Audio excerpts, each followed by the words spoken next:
Good morning to all my friends and family, and welcome to Jim's 5am Club. It's one of those overcast, miserable sort of days, unlike spring, but it's another day, I guess. So I'm just heading off to work. Looks like I'll be rained off today because the weather app suggests it'll be an 80%, 90% chance of rain throughout the day. So I'll probably get to do a few more vlogs, maybe after work. It's the week of freedom. We kicked into freedom on Monday, and it's been a couple of days where the city is slowly getting its mojo back. It'll take a while though, and a bit of sunshine, I'd imagine, before things become as they normally were, but we're looking forward to it. Anyway, what I'd like to do today is take you through a book summary, and by the way, I can see the jacarandas starting to hue up with the lilac purpley colours, so I guess over the next month they're going to be celebrating spring and summer in their own spectacular way. So the book I'm going to go through today is entitled The Way of Integrity by Marth Black. And integrity is an important and an integral part of our lives. And I recall years ago somebody saying that, or describing integrity as doing the things you should do, but doing them without anybody telling you to do them or anybody watching you do them. So it's the sort of things that you do to do the right thing, but not because somebody is telling you or pressuring you, but doing it because you just know it's the right thing to do. So the author here kicks off the book suggesting that integrity and following a path of integrity is critical to finding yourself and restoring yourself. So being true to yourself and enjoying a sense of purpose is a point that the author kicks off with. And it's something for us all to contemplate about who we are, what we do, what we applaud, what we celebrate, and how and what we think. So the author says that being true to yourself and enjoying a sense of purpose is one of the most powerful things that you can engage in. So the first formal point to come out of this book, and sorry for all that fissing, that blowing sound down there, but it looks as if they've kicked off their construction and doing something with a lot of noise, may I add, at this time of the morning.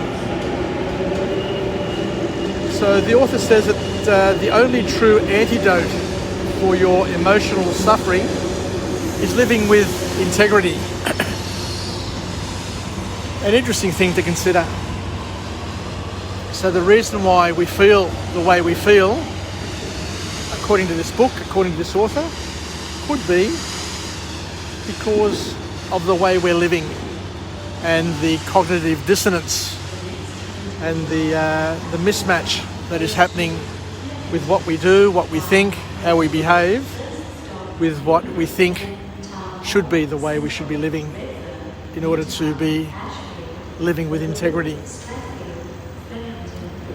The author then goes on to say, and I guess this is pretty true for most of us, that we all put off how we really feel or what we really want in order to live up to societal standards. So because we're doing the things that we don't really want to do, we end up tired, unhappy, even sick. Because what happens is that when we're out of alignment, this is a very important point, when we're out of alignment, we are out of sync and tend to suffer, because what's happening is we're fighting we're fighting against ourselves, we're fighting against our principles, we're fighting against our natural instincts. And whenever you're fighting against something, then that is taking up mind space and it's taking up physical energy, and you're not only annoying yourself, but you're also probably annoying others around you. Because life is so much better when aligned mentally, physically and spiritually, because you tend to be living a fuller life when it's all aligned and makes sense. The second formal point to come out of this book is that we use a metaphor, and a metaphor that's been put forward by a philosopher, where we try to get out of the dark woods by acknowledging that you are lost and survive the inferno, so to speak, by letting go of the things that bring your suffering.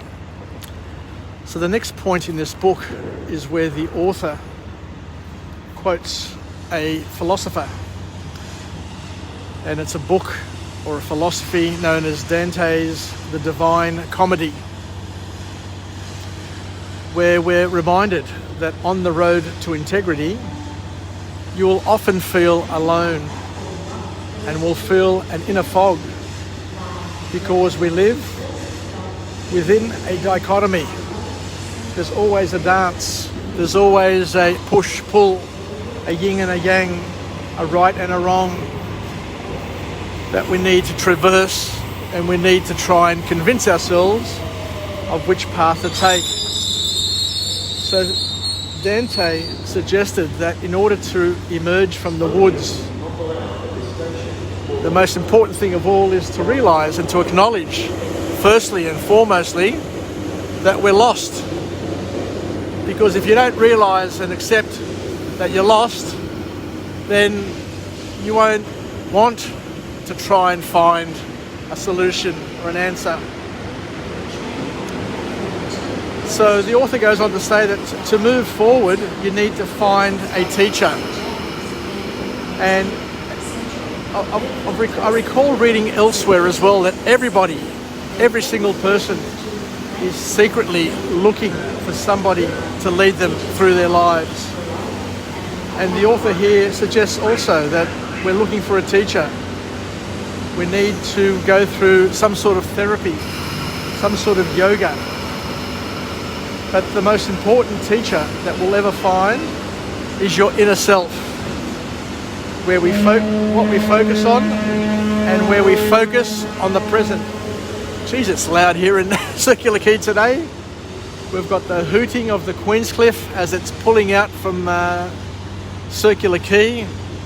We've got the blowing down there of that generator, just causing inordinate amounts of noise. And we've got the trains moving in and moving out. So as we said here, it's important to understand that the most important teacher is your inner self, and the most important place to be is focusing on the present, and of course being one with God. So the author then goes on to talk about some strange things, where he talks about entering the Inferno. Once again, a metaphor, a way of seeing things, because by entering the so-called Inferno, you engage cognitive dissonance, where we're not true to ourselves, or we don't feel that we're true to ourselves. Our OCD, sorry for that, comes into play, and because we don't feel comfortable, we're forced to think about what we're doing and to try and right our course. So we try and sort ourselves out because we feel uncomfortable, we feel out of whack. So we need to question the demons that we have and why we are suffering, and whether or not it is true. You know, not everything that happens to us is true. And to somehow let go of the false beliefs, of the things that hold us back and keep us from moving in the direction where we should be moving.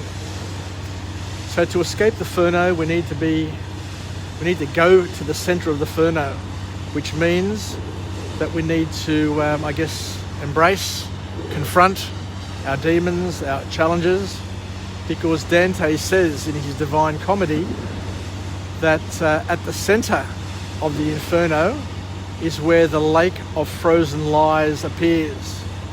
So when you lie to yourself, you become numb and lonely. And there's a core lie to the center, and at the center of everything. So the last formal point to come out of this book is where we need to match our behavior with our inner truth. We need to exit the Inferno. And once you exit the Inferno, you'll come to a thing called the base of the mountain, purgatory. And we need to stop looking back, stop looking too much forward, and to be in the present. So I hopped on the train. The other day I hopped on the wrong train and I ended up at Erskineville. Lucky it wasn't Parramatta. So the author says we must stop looking back, commit to our truth, and with our thoughts and actions, try and get alignment. It's important, it's imperative, according to the author. It's imperative to achieve alignment. So there we go, we're heading off now. Where in the world, I say it time and time again, where in the world can you get off the train, public transport, and be presented with a public space which is a masterpiece? How beautiful is Sydney Harbour, how beautiful is Circular Quay. So finishing off with this book, we talk about the important things to do the right, to do what is right, to reclaim our innocence, and to basically live a life of integrity. So we're about to head off. I'm going to Mascot. I'm working in Mascot today. And thank you very much for joining me in this episode of Jim's 5am Club. And I look forward to coming to you again from another beautiful place where we showcase and highlight the beauties of this city of Sydney, and we overlay it with learnings where we can learn something new, something powerful, something empowering to incorporate in our lives so that we can be partners in each other's growth and development and get through this day, get through this moment, get through this life, and get through lockdown, get through this pandemic. So take care, see you later, and have a wonderful, wonderful day. Bye for now from Jim on Jim's 5am Club.